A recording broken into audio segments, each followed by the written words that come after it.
Welcome to Finding God Again, the place for those of us who grew up in church, drifted away, and are now finding our way back. My name is Tim. I'm Zack, and you're probably wondering when we're going to memorize the intro. Yep, Soon. never. Today, we're talking about, I don't know if you've seen it. I would probably advise against it. But if you have seen it, it's called Monster on Netflix, the Ed Gein story. Hot question today. Zack, could Ed Gein be a Christian? That is a hot question. And every human element that we possess would say no. But I think we're both going to agree that the true answer could actually be yes. Yeah, totally. And any human can become a Christian. It doesn't matter what you've done. Doesn't matter, what your past looks like. Your past failures or past mistakes don't define you. In Romans, it says it clear as day, which I will pull up. It says, if you declare with your mouth Jesus is Lord and believe in your heart that God raised him from the dead, you will be saved. It's Romans 10:9. So right there, states it pretty clearly, right? If you bend the knee to Jesus, the creator of the universe, and put your ongoing complete trust in him, yeah, you can be saved. Would his life look a little different if he became saved?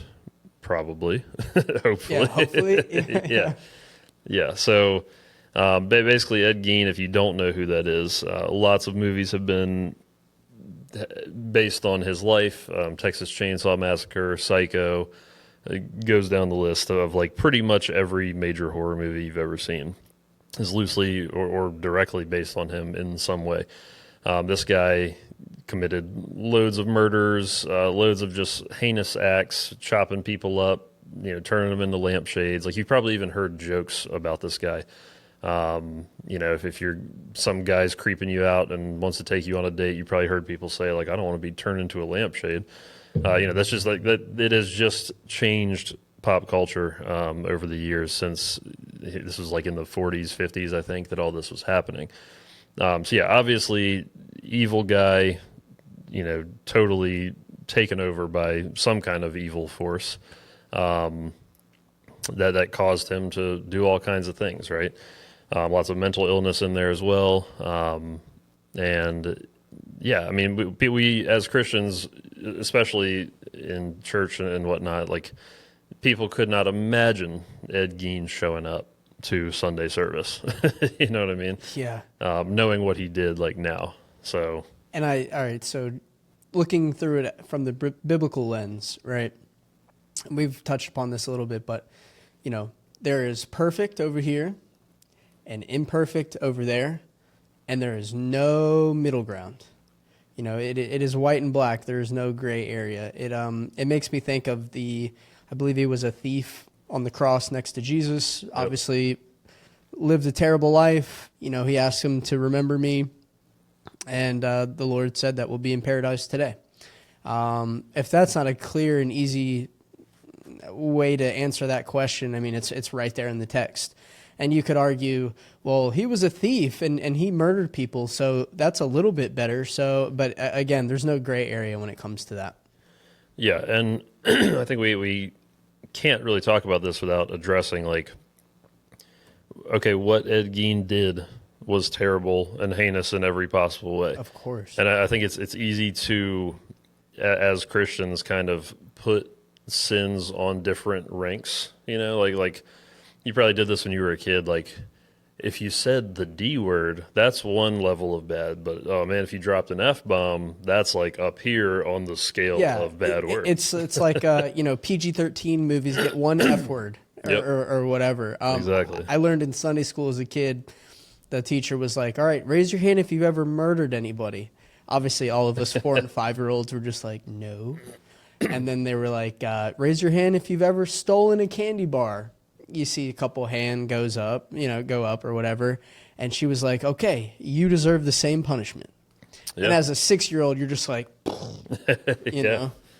Yeah, it's hard for us to rationalize that because, the bigger sins have bigger impacts, right? And as humans, we see them as impact-driven levels of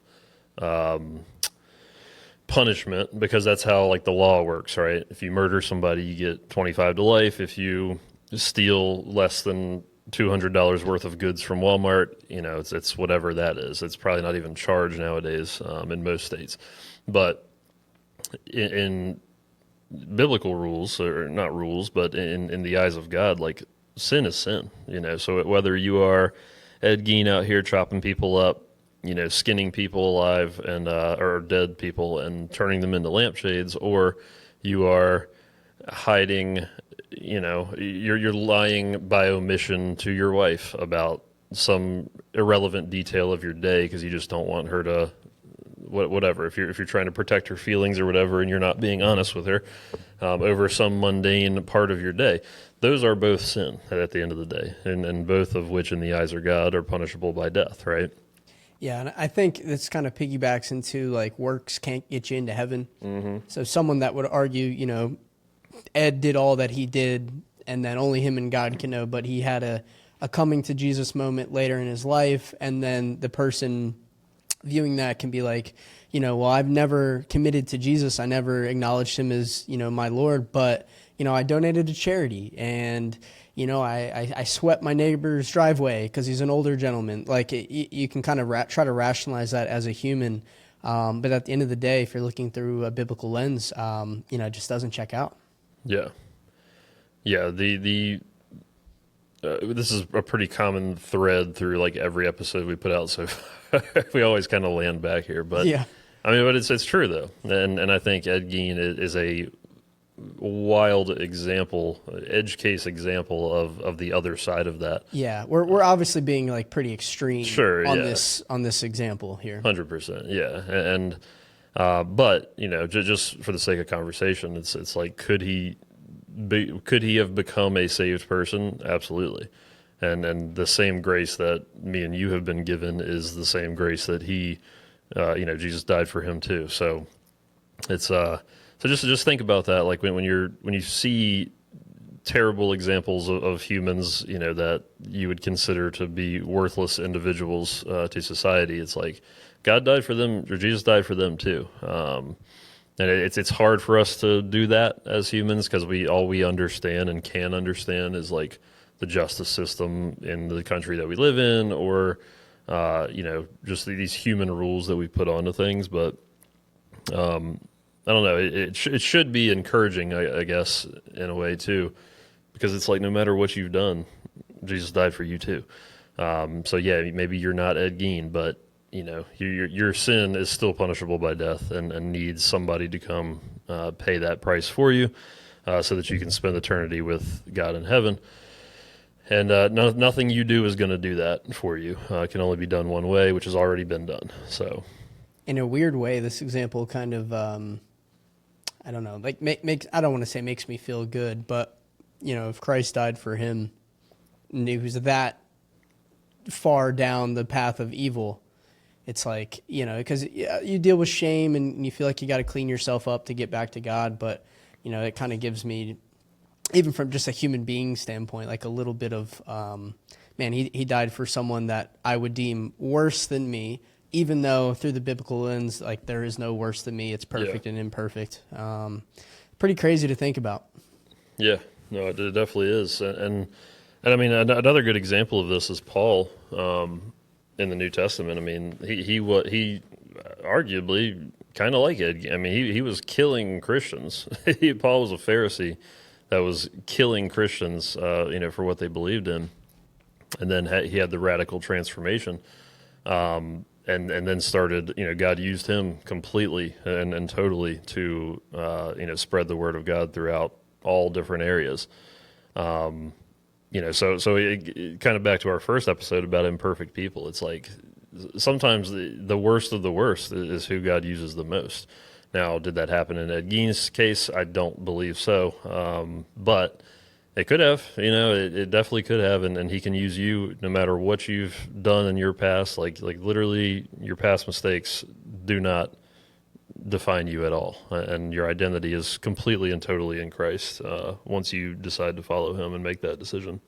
It makes me think of like the death row inmates that you see that give their life to Christ. And I'd be willing to bet some of them actually believe and actually, gave their life up and kind of saw the light, so to speak. And I bet you some of them are not doing that. Yeah. Like only God knows that. But you see a lot of times of like, oh, you're still going to burn in hell and you're still going to, oh, you're just, it's a cop out kind of thing. And I don't know, it just kind of brings Jesus's message back into like focus of, if they truly believe that, and they were truly committed and they had that, connection with Jesus and acknowledge that he was Lord and Savior, like, who am I to say? Who am I to say that he's not there? Not Ed specifically, but just this random person on death row. Yeah, we don't know, only God knows people's hearts. And again, I mean, there's other texts, like in James, like faith without works is dead. If Ed were to get truly saved, again, his life would look a lot different, and that's where you would see that radical transformation. And I think, again, Paul was a good picture of exactly that, kind of that 180 in the life of a believer that just will happen if they are truly saved. And I mean, we have our stories as well. Like the 180 is going to happen So the word, I want to get this tattooed on me. It's pistuo, I think, is the Greek word for in that verse where it says believe in your heart that God raised him from the dead.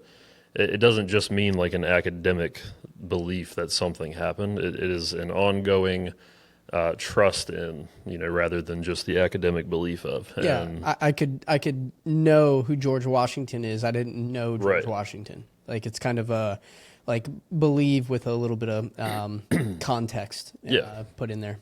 Yeah, it's trust that trust in Jesus and what he did. And when you do that, your life will change. You will not the things that you used to do will not will not tickle your those feelings in you the same way that they used to. You'll turn away from things that, not like, I don't want to say like bad or good things and make some judgment on it, but it's like things that take you away from God is kind of the broader sense that I'll put it in.